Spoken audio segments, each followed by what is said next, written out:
আরিয়াদহতে college পড়ুয়াকে মারধরের অভিযোগ জয়ন্ত সিং এর ভাইয়ের বিরুদ্ধে। ঠিক 1 বছর আগে আরিয়াদহ কাণ্ডে খবরের শিরোনামে উঠে এসেছিল আরিয়াদহ এলাকার বাসিন্দা জয়ন্ত সিং। এখন সে জেলবন্দী। তার মাঝে গতকাল সন্ধ্যেবেলা আরিয়াদহতে একটি ছেলেকে মারধরের অভিযোগ উঠল তারই আত্মীয়ের বিরুদ্ধে। অন্যান্য দিনের মতো এদিন সন্ধ্যেবেলা আরিয়াদহ পাটবাড়ি ঘাট লাগোয়া এলাকা থেকে বন্ধুদের সাথে আসার সময় সাইকেলে ধাক্কা লাগার কারণে কলেজ পড়ুয়া জিৎ দাসকে বেধড়ক মারধর করার অভিযোগ ওঠে শুভম সিং এবং তার দলবলের বিরুদ্ধে। শুধু তাই নয়, ইট দিয়ে মেরে যুবকের মাথা ফাটিয়ে দেওয়ার অভিযোগও উঠেছে।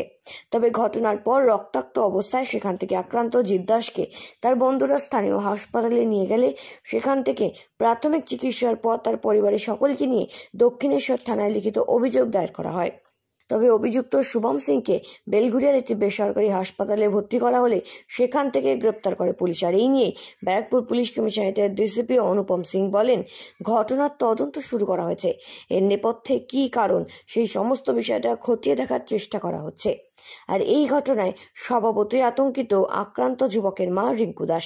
তিনি বলেন, বিনা কারণে আমার ছেলেকে মারধর করেছে জয়ন্ত সিং এর ভাইয়েরা। শুনলাম আমার ছেলে বন্ধুদের সাথে সাইকেল নিয়ে যাচ্ছিল, তখনই সাইকেলে ধাক্কা লাগায় অছিলায় মারধর করতে থাকে ছেলেকে। পরে ওর বন্ধুরা ওকে হাসপাতালে নিয়ে যায়, আমরাও হাসপাতালে যাই। এই ঘটনায় আমরা যথেষ্ট আতঙ্কিত।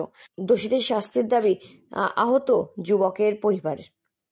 বলছি, আমার ছেলে এরকম সন্ধ্যেবেলায় গেছিল বন্ধুর সঙ্গে একটু ঘুরতে গঙ্গার ধারে, সাইকেল নিয়ে গেছিল। তো ওরা দুজন ছিল, একজন হচ্ছে চেন সিং এর ভাই শুভম সিং, আর একজন গুড্ডু নামে এক ব্যক্তি। সেই ব্যক্তি গুড্ডুর সঙ্গে তর্কাতর্কি হয়। ওই গুড্ডুর পায়েতে সাইকেলের চাকা লেগেছে। লাগার পরে যে সাইকেলের চাকা লাগেনি, আমার ছেলে দাঁড়িয়ে ছিল সাইকেলে নিয়ে, ও নিজেই এসে ধাক্কাটা খেয়েছে। আর খাওয়ার পরে আমার ছেলেকে বলছে যে তুই ধাক্কা মারলি কেন? আমার ছেলে বলছে যে আমি ধাক্কা তো মারিনি, তো দাদা তুমি নিজে এসে করেছো। বলছে না, তুই ধাক্কা মেরেছিস, তোকে এবার মারবো। অন্য একটা ভাষা দিয়ে বলছে তোকে মারবো। তবে ঠিক আছে, তুমি ছেড়ে দাও, আমি চলে যাচ্ছি, এখানে দাঁড়াবো না। তা সত্ত্বেও বললো না, তোকে যেতে দেবো না, তোকে আমি মারবো। এই কথা বলতে বলতে হঠাৎ করে শুভম সিং একটা বড় ইট তুলে আমার ছেলের মাথা বসিয়ে দেয়। এবার আমার ছেলের সঙ্গে একজন বন্ধু ছিল, সে সঙ্গে সঙ্গে আর এক বন্ধুকে খবর দেয়। ওরা মেরেই পালিয়ে যায় ওখান থেকে। ওখানে পাবলিক যখন এসে যায়, পালিয়ে যায়।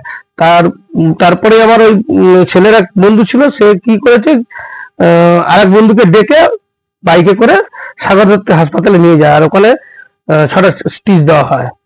ওখান থেকে আমরা বাড়িতে নিয়ে আসি, কিন্তু ছেলে একদম খারাপ পজিশন হয়ে যাওয়ার 24 ঘন্টার মধ্যে খারাপ পজিশন হয়ে যাওয়ার পরে ওকে আমরা হাসপাতালে রেফার করি। আর শুভম সিং তার বন্ধুর সঙ্গে আমার ছেলের কোনো সম্পর্ক নেই, তাদের চেনেও না, ঠিক আছে। আর তারাও আমার ছেলেকে চেনে না। এবার ব্যাপারটা হচ্ছে কি, আমার ছেলে যে বন্ধু আছে তার সঙ্গে গেছিল ওখানে। ওখানে সবাই আড্ডা মারতে যায়, আড্ডার জায়গা ওটা, বা পার্ক মতো আছে, বসার জায়গা। তার জন্য আমার ছেলে আর ছেলে বন্ধুটা গেছিল, ওরা আগে থেকে ওখানে ছিল। তো আমার ছেলেকে দাঁড়িয়ে আমার বন্ধু তার বন্ধুর সঙ্গে কথা বলছে, ও এসে ধাক্কা খেয়েছে সাইকেলে। সেইটা নিয়ে গন্ডগোলটা বাঁধে। অবশ্যই আতঙ্কিত, কখন কি করে দেয় কোনো ভয়। কোর্টে গেছি, সেখানেও ভয়। বাড়িতে এসেছি, সেখানে আবার রাস্তায় বেরোচ্ছি, ভয়। ওদের তো অসুবিধা নেই দল বেলে। অনেক আতঙ্কিত। আমার ছেলে কারোর সাথে মেশে না, এমনি রাস্তায় বন্ধুদের সাথে ঘুরতে গেছে, সেখানে এরকম মার খেয়েছে, আমরা তো আতঙ্কিত থাকবোই। দেখিনি, ছেলে আমার সন্ধ্যেবেলা ঘর থেকে বেরিয়ে গেল বন্ধুদের সাথে, ওখানে সাইকেল নিয়ে, এরকম প্রায়শই যায়। হ্যাঁ, ও এমনি বন্ধুদের সাথে যায়, বন্ধুরা আসলে পরে যায়। ওকে একটা নতুন সাইকেল কিনেছে, ওই নিয়ে ঘুরতে গেছিল। তা আমি চিনি না কোন জায়গা, ওখানে গেছিল। আমরা অনেকক্ষণ ধরে ফোন করছি, ওকে আসছে না। তারপরে ওখানে ওর বন্ধুটা হাসপাতালে নিয়ে গিয়ে আমাদের ফোন করেছে, বলছে কাকিমা জিতের মাথা ফেটে গেছে। ওখানে যে ওরাই হাসপাতালে নিয়ে গেছে, ওরাই কথা বলেছে, আমরা কেউ দেখিনি। হ্যাঁ, নিয়ে গেছে। ও বেহুশ হয়ে গেছিল ওখানে, যখন ওকে মেরেছিল বেহুশ হয়ে গেছিল। তখন আশপাশের লোকজন চেঁচিয়েছে বলে ওরা পালিয়ে গেছে ওকে মারার পর। ইট দিয়ে মেরেছিল, মাথা ফাটিয়ে দিয়েছিল ইট দিয়ে মেরে। সেই সব কেউ কিছু বলেনি। ইট দিয়ে মেরে আমার ছেলে মাথা ফাটিয়ে দিয়েছিল। বন্ধুরা বললো ইট দিয়ে মেরেছে, বাস দিয়ে মেরেছে, ওর বন্ধুরাই বললো, আর অন্য কেউ কিছু বলেনি। আরিয়াদহ থেকে শ্রীঞ্চেরি পোদ্দার রিপোর্ট, সঠিক বার্তা।